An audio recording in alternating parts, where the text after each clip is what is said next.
E aí, gente, tudo bem com vocês? Bem-vindos ao meu canal, eu sou o Gabriel e hoje nós vamos continuar a nossa jornada através das listinhas de final de ano de melhores e piores, e dessa vez é dia dos piores álbuns do ano, né? Pois é. No começo do ano, no primeiro semestre, eu fiz uma listinha de piores álbuns daquele primeiro momento. Só que para essa segunda lista, eu resolvi mudar um pouco as coisas. Eu resolvi colocar alguns álbuns novos que foram lançados que eu acredito que realmente são piores do ano, mas também eu fiz uma votação nas minhas redes sociais para vocês me darem as opiniões de vocês em relação aos álbuns que vocês acreditam que são os piores do ano. Porém, muita gente fica naquela onda do é pior do ano porque eu não gostei. Entendeu? Sabe aquela famosa opinião fonte cu? Pois é, desse jeito. Então, as pessoas que me deram opiniões mais consistentes, eu levei em consideração e trouxe aqui, misturando com as minhas opiniões também sobre álbuns que eu acreditei que não foram tão bons, tá? Então nesse vídeo aqui a gente vai ter tanto as minhas opiniões quanto também do público em relação aos álbuns que são os piores do ano. Antes da gente começar, já sabe, se você não é inscrito aqui no canal, por favor, já se inscreve, vem fazer parte da nossa comunidade. Aqui eu falo de música pop, falo de outros assuntos como Hollywood e cinema e vai ser maravilhoso ter você aqui com a gente. Além disso, tem a loja de camisetas aqui do canal com várias estampas lá inspiradas pelos artistas que eu trago aqui. Se por acaso você não conhece, clica no link que está fixado no topo aqui dos comentários ou na descrição desse vídeo, que você vai ser redirecionado e vai conferir todas as estampas. É uma mais linda que a outra. Ai, Calica, que delícia! Bom, vamos começar com o Futuro Fluxo, né? O terceiro álbum de estúdio da Glória Groove, que foi unânime aqui no canal como o pior álbum do ano em todos os comentários de vídeos relacionados a listas de fim de ano. Bom, eu comentei já sobre o Futuro Fluxo aqui no canal no vídeo de álbuns esquecidos do ano. E lá eu trouxe uma opinião que muitos julgaram como controversa, porque meio que não existe uma fórmula que define como você deve ouvir um álbum. E eu concordo totalmente. Mas eu acho também que álbuns são feitos para determinados tipos de situações onde eles ganham mais valor. E no caso do da Glória Groove, o que eu quis dizer comentando naquele vídeo que eu senti esse álbum diferente quando eu ouvi ele num ambiente que eu tava de festa, com mais pessoas, bebendo, sem nenhum tipo de intuito envolvido naquele momento, além de simplesmente curtir a música, né? Eu acabei sentindo o álbum diferente.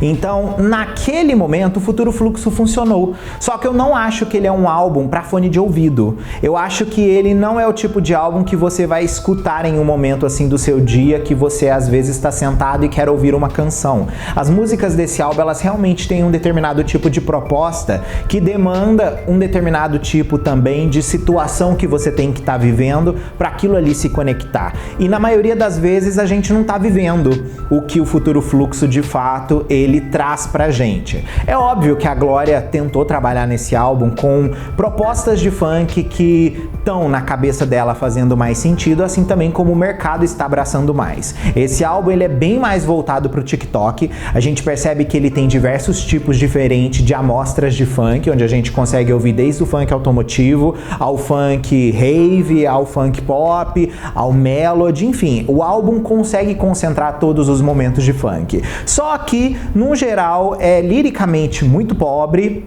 ao mesmo tempo que também ele é muito curto. Então, no final das contas, o álbum acabou não impressionando o público. O público deu bastante as costas pra Glória nisso daí e principalmente compararam esse álbum com o Lady Leste, que foi o último álbum da Glória. Por quê? O Lady Leste foi um álbum muito foda e um álbum que levou a Glória para um patamar completamente diferente na visão do público geral. Ela se tornou mainstream com o Lady Leste. Então, digamos que o Futuro Fluxo limita ela bastante do que o Lady Leste mostrou ela para o mundo. Então, assim, nesse caso, esse álbum é colocado como um dos piores do ano por esses motivos aí.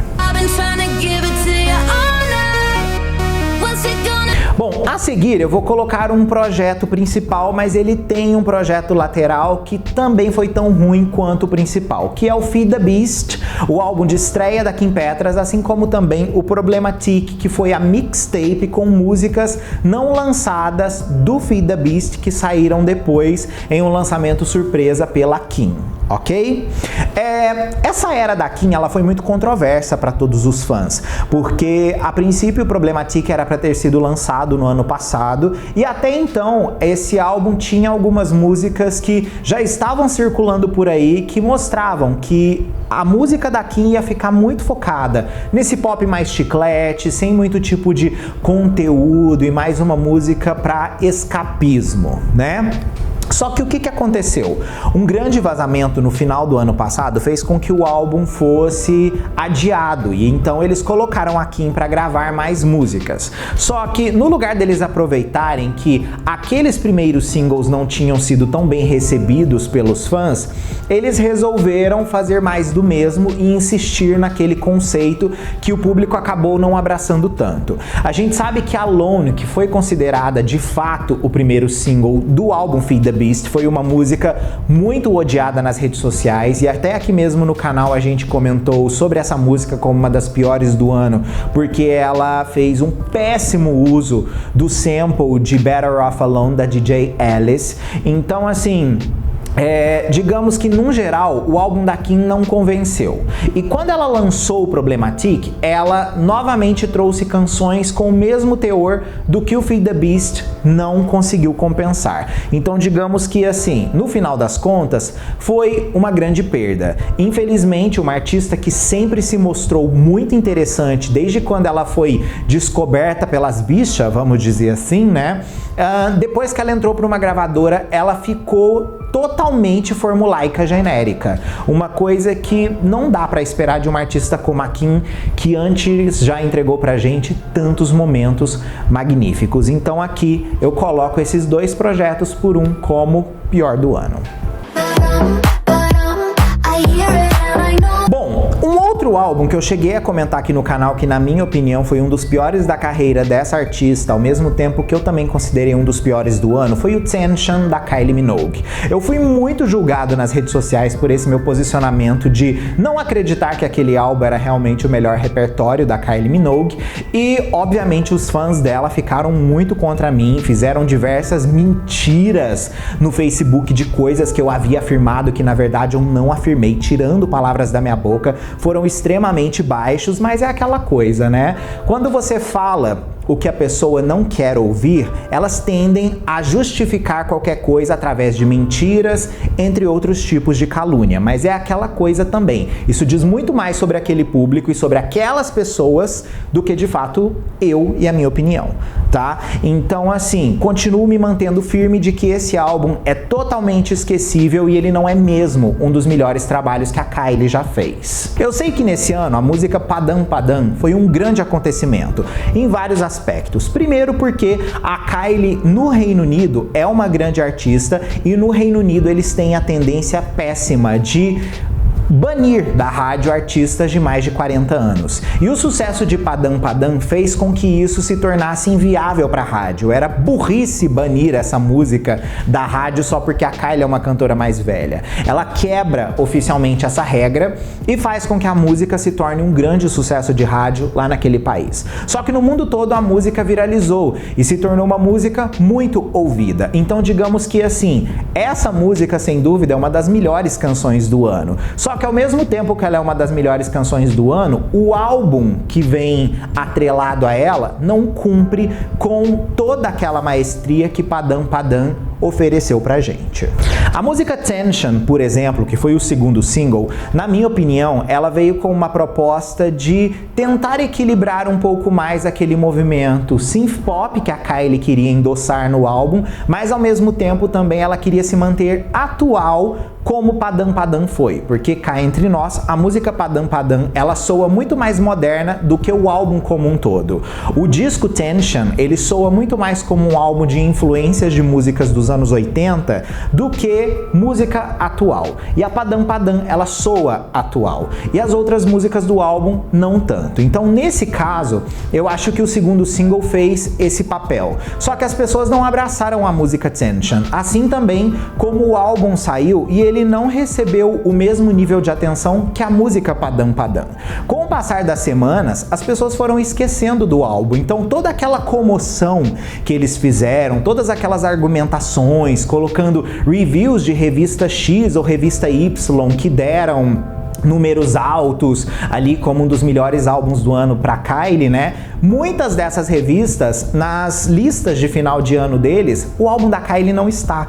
Então, assim, é muito engraçado quando a gente vê esse tipo de comportamento do público usando certas coisas como base, sendo que no final das contas aquela base vira as costas pro que mesmo eles haviam dito um pouquinho antes. Então, assim, é muito engraçado como funciona a indústria, né? Então, assim, num geral, eu achei que o álbum acabou sendo pouco escutado, eu achei que as pessoas não deram valor para as músicas do disco num geral, focaram realmente nos singles. A própria Kylie não promoveu o álbum com muito fervor, como ela já havia promovido outras eras dela, então acabou que o disco ficou um pouco esquecido no final desse ano.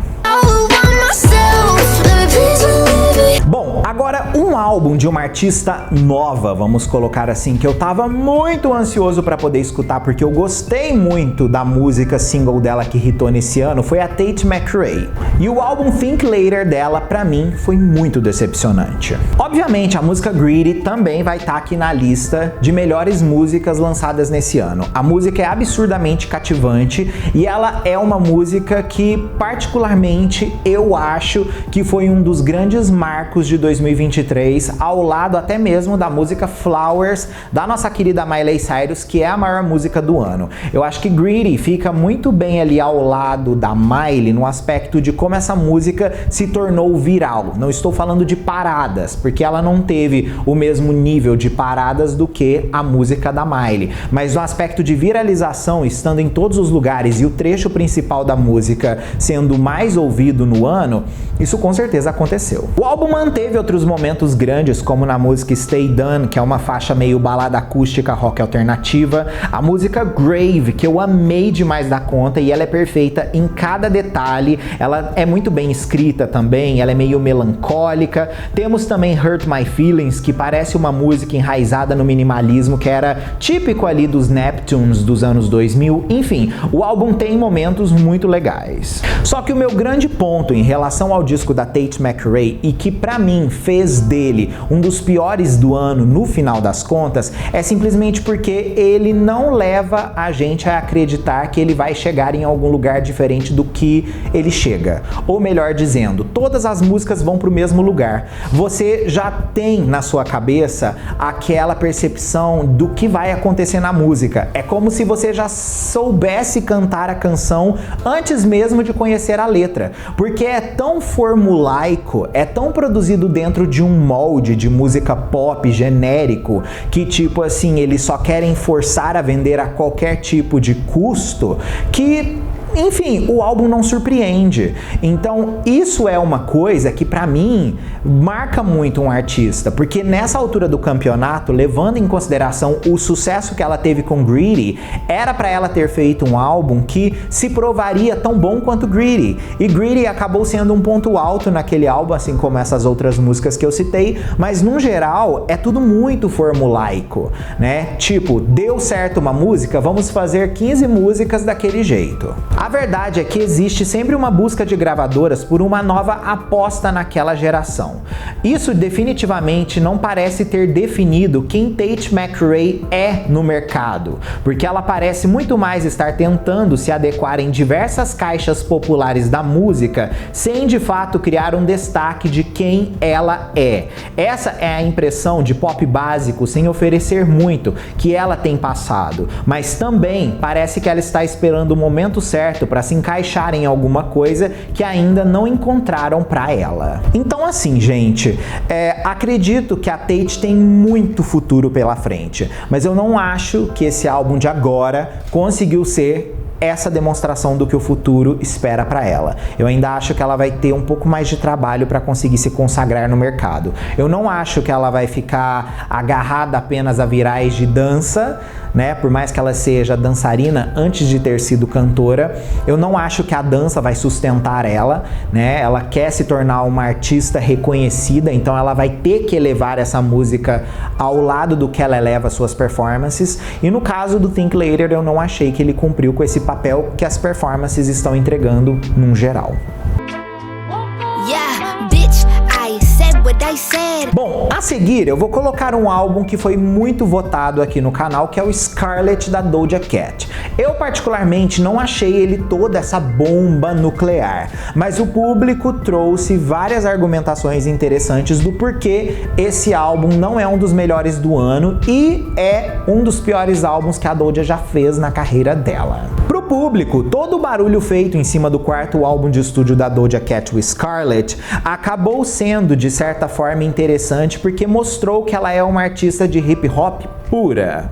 Uma das coisas que sempre foi muito interessante sobre a Doja é que o jeito que ela canta, o flow que ela tem, consegue se adaptar a diferentes tipos de música. Isso permite com que ela soe como uma artista versátil. Então ela consegue fazer desde aqueles hip hops bem marcados até canções pop muito bem efervescentes. Só que existe uma diferença notável entre os lançamentos anteriores de Doja e o Scarlet. Nesse caso, o álbum soa sem objetivo e o som parece bem cansado. O disco, para a maioria do público, soa como um disco qualquer de hip hop. Ele não parece ter uma personalidade única que vai fazer com que aquele projeto seja lembrado para sempre como um dos pontos de virada do hip hop. Coisa que nessa altura do campeonato, a Doja Cat já está tentando, de certa forma, criar para ela esse tipo de personalidade. Se a gente coloca, por exemplo, um álbum que foi relativamente nesse meio termo também que a Doja se aplicou no Scarlet, fazendo um disco com uma pegada hip hop, mas que ele tenha influências de pop também e que soe coeso para o público, é o próprio Pink Friday, o primeiro, claro, da Nicki Minaj, que se tornou um ponto de virada na indústria do hip hop feminino. Mas nesse caso aqui, a Doja não conseguiu fazer o mesmo tipo de coisa. Ela fez algumas músicas super interessantes, mas ela não conseguiu fazer com que o público se apegasse no projeto como se apegaram, por exemplo, no Planet Her, onde ele tem partes pop mais efervescentes do que partes de hip hop, mas ainda assim ela consegue ser uma rapper dentro daquele repertório pop. A contagiante abertura do álbum, que é Paint the Town Red, é sem dúvida um dos melhores momentos do disco e soa como uma espécie de transição entre Planet Her e Scarlet. A seguir temos Demons e Wet Vagina, que ostentam batidas bem ameaçadoras e se apoiam em trap e drill, mas no final das contas são pouco reveladoras de acordo com o que Doja de fato mostrou na primeira música. O Scarlet é obviamente sobre sexo, fama, cultura do cancelamento, entre outras coisas que ela viveu como uma artista do mainstream. Por mais que ela tenha narrativas muito irreverentes, no final das contas o público não comprou isso daí. Eles gostaram de algumas músicas, mas acreditam fielmente que o álbum não precisava de todo aquele material filler ao lado dessas canções tão marcantes. O Pink Friday 2 da nossa querida Nicki Minaj também foi muito criticado aqui no canal. Particularmente, eu não acho que esse álbum esteja entre os piores do ano. A gente ouviu coisa muito pior. Só que o pessoal elegeu esse um dos piores do ano e eu vou trazer para vocês tudo que foi narrado pelo povo aqui nos comentários, de fato que foi relevante, sobre o porquê esse álbum foi tão ruim.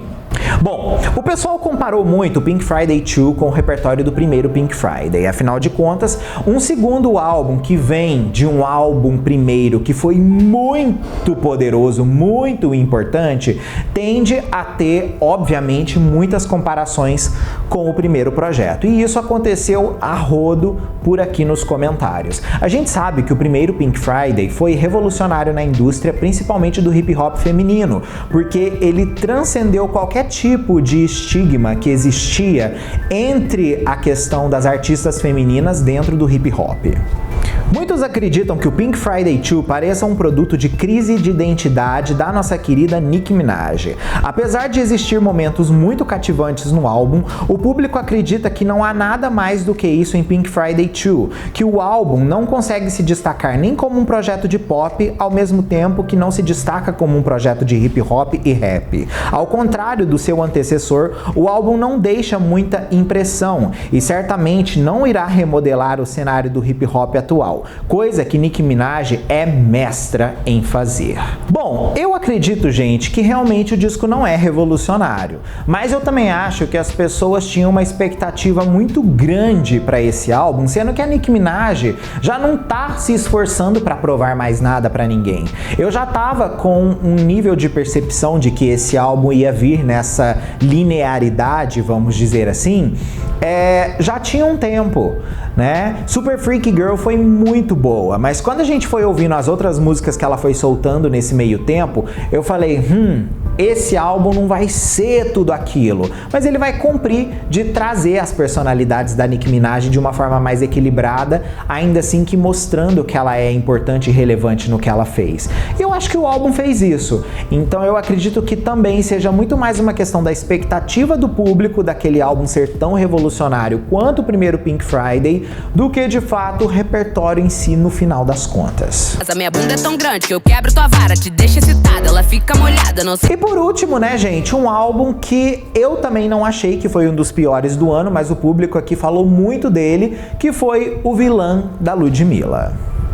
Para a maioria do público, a volta da Ludmilla com o disco Vilã foi broxante. Muitos criticaram o repertório do álbum, que não pareceu tão interessante quando a gente compara com outros momentos pop da Lud, mas também muitos acharam que as músicas são banais perto das canções incríveis que ela tinha lançado em projetos paralelos, como o próprio Numa Nice, que ela tinha lançado muitas músicas naquele estilo e de repente ela volta com uma outra coisa que corta tudo aquilo ali. A gente sabe que a Ludmilla é uma artista versátil e que ela quer trabalhar diversos tipos de gênero ao mesmo tempo. Só que pro público, isso daí não foi uma coisa que funcionou. Para eles, o momento tava totalmente errado para ela lançar um álbum como aquele, o repertório merecia ter sido mais bem trabalhado, e nisso eu concordo muito com as pessoas. O momento não era certo pro Vilã ser lançado. Além disso, as pessoas criticaram muito o primeiro single do álbum, que foi Soulma,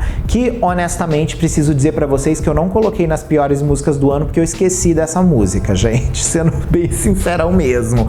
Eu nem lembrava dessa música. Teve tantas outras bombas mais impactantes do que essa, que realmente eu acabei ignorando completamente.